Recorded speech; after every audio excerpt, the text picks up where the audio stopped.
Greetings. Welcome back to Tea Time with Tina, Episode 2. I'm Tina Sampson, Certified Spiritual Life Coach and founder of Crossing Time Coaching.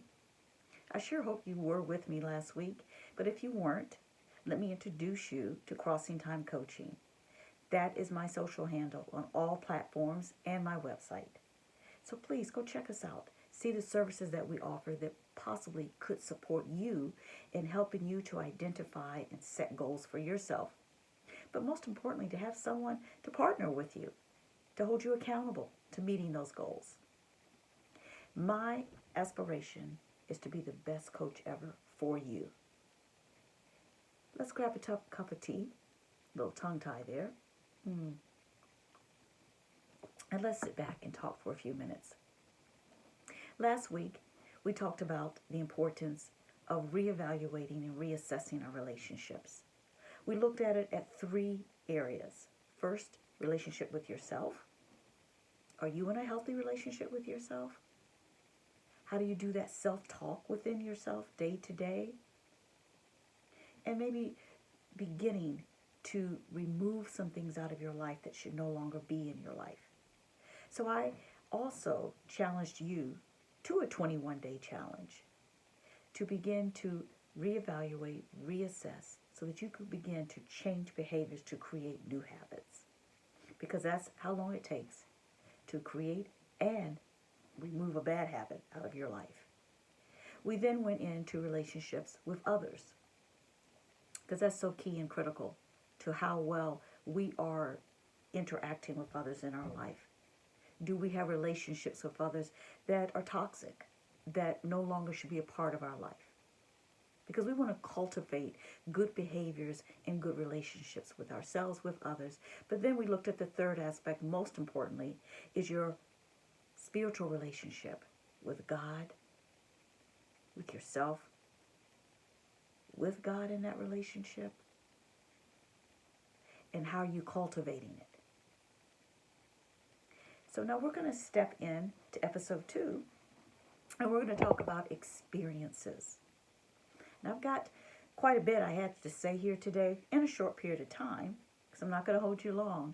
So I've got notes for myself, so you'll see me checking in to make sure that I'm not missing something, because I want to make sure that I encapsulate everything that I want to really talk about with our experiences. And I don't know if I said that word right. Please forgive me. But when we think of experiences, we think of experiences whether they're positive or negative. It is still an experience. I'm having an experience right now, this very moment, with you. It's moment by moment. Everything we do, we are creating experiences, are we not? Experiences that are going to be life-altering, possibly, quite impactful in other cases. Some have been traumatic. Some of our experiences that we still carry with us, really dictate our behaviors and how we feel about our lives and how we go about conducting business in our lives. So we want to take a look today, and we want to think about these experiences. And are there experiences that maybe we need to dig a little deeper into, possibly reach out to get some help? So I want to talk about how do we process these experiences, manage these experiences, and then be able to really move forward from these experiences. So, first thing we're going to do here, how do we better identify experiences that we've had or continue to have that have profound effects in our lives? Second, we're going to talk about the importance of processing these experiences based on the severity of them and the resources that we have to possibly deal with them. And then we're going to talk about the application. How do we apply what we've learned from these experiences into our lives so that we can move forward as stronger, healthier, more intuitive individuals? So let's go into step 1. Identifying impactful experiences and the severity of their impact on you. This can mean a range of things. And this process of sitting down to begin to focus in can be very jarring. Yet it can be a very empowering process for us. you may be able to identify, which I would certainly hope the majority, as you begin to reevaluate, sit down and reflect, that you've had some very, very positive, uplifting, just life-changing experiences. From childhood with your parents possibly, to friendships that you've established that are still in your life today. I have one of those. One of my childhood friends, who was my BFF as they call them, she's been with me since we were 5 years old. We have a very long, sustaining, enduring, loving relationship. So how has that impacted me? So think about those type of relationships that you've had, 20-year friendships with people. How has it impacted your life?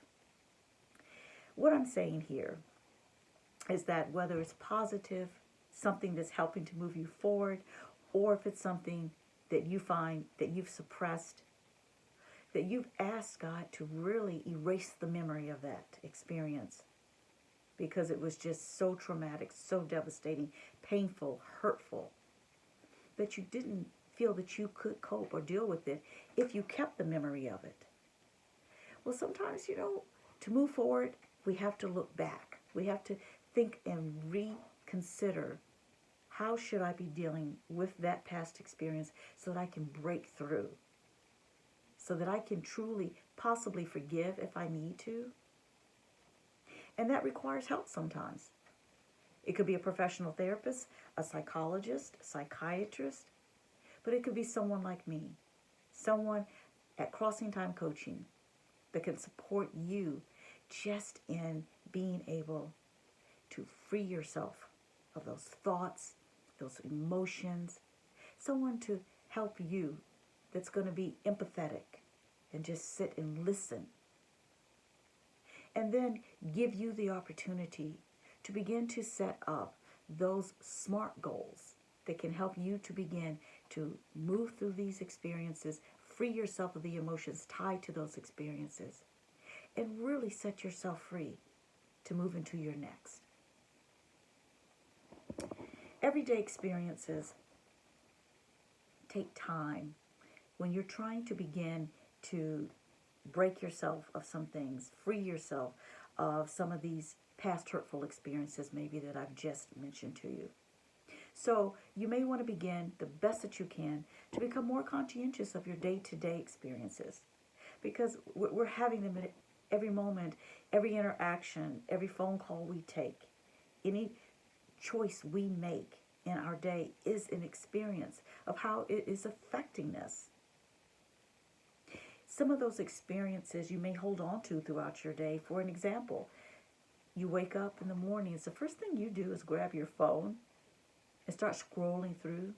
Do you get on Facebook? Do you go out on social media? That's setting up sort of a mindset for the first experiences of what you're going to set your sights on for your day. Now think about this for a moment. That experience of looking at your phone, scrolling through to see what your Instagram account says, scrolling through to see or even really care about how many likes you may have gotten from a post, that's setting something in your psyche of the experience of how you're going to begin your day. If someone wrote something out there and you don't care for it particularly, think about how that's going to affect your thoughts. Think about it when you get in the shower, which you will probably still keep thinking about it. You have now set up an emotional experience that may not be the direction that you wanted to start your day with, or to allow yourself to stay in that place. So now you're battling with something maybe you didn't have to battle with beginning your day, because you chose your first experience to be one maybe you could have made a better choice about. The way that I like to start my morning, and I mentioned this to you all last week, and I encouraged you to begin to set your new habits and behaviors. What can be something that's going to start you in a positive manner. It puts you in a positive mindset. And so I get up early.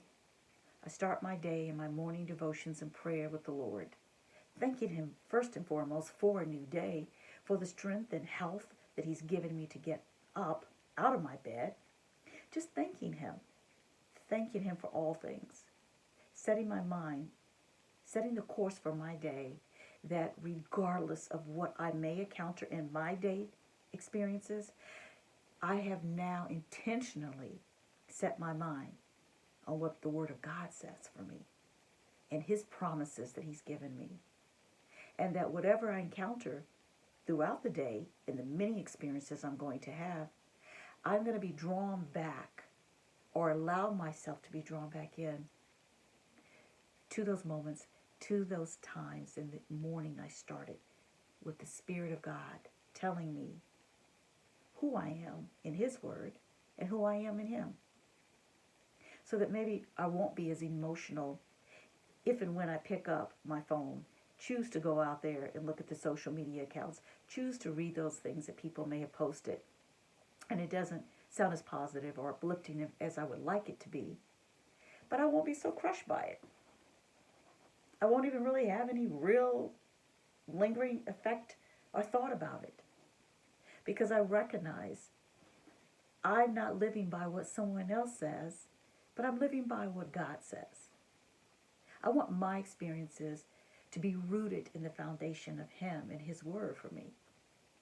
And once I've completed those devotions and had my quiet time of prayer, I then get on a devotional with my church, with my pastor, listen to that, wake up with the word, encourage you to go out there, tune in at 6 a.m. in the morning on Facebook, and then I go out for my morning walk for an hour and a half. Create new behaviors for yourself that become habits that help you to have more positive experiences, moment to moment, hour by hour, day by day.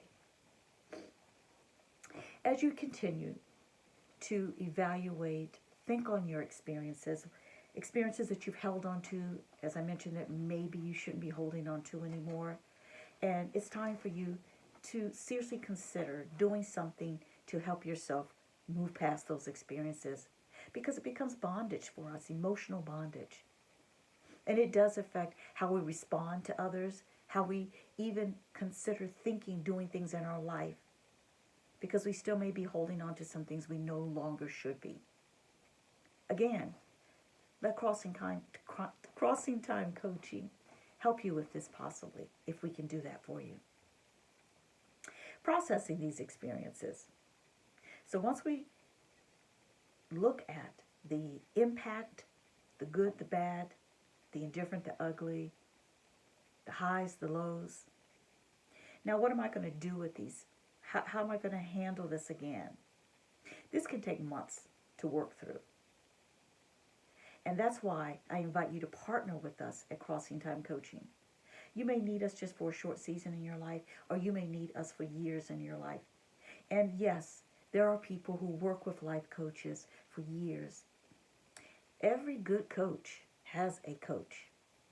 So while I'm striving to be the best coach ever for you, I too have a coach, because I need someone to hold me accountable to the goals that I've set for myself in becoming and being and have an ongoing relationship with those who come to Crossing Time Coaching as being recognized as their best coach ever.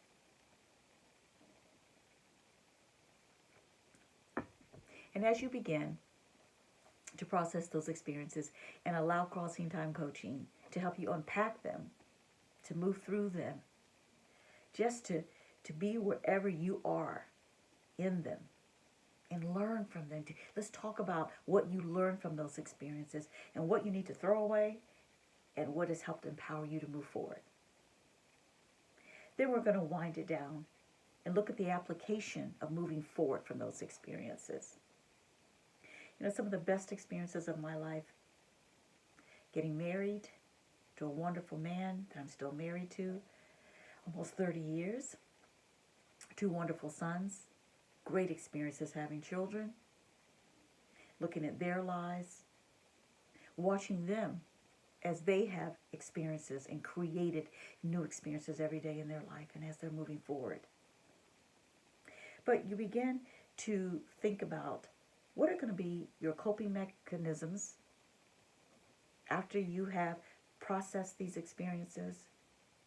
And how are you going to support yourself? Again, it could be a therapist, a psychiatrist, or it could be someone as simple as me, as a spiritual life coach with you. So let's wrap up here. Once again, Tina Sampson, holistic spiritual life coach, founder of Crossing Time Coaching. Thank you for joining me on this little short time that we've had with Tea Time with Tina. And I hope that you will go check us out. Again, at Crossing Time Coaching, Instagram, Facebook, and my website. And please subscribe. Share this, like my page.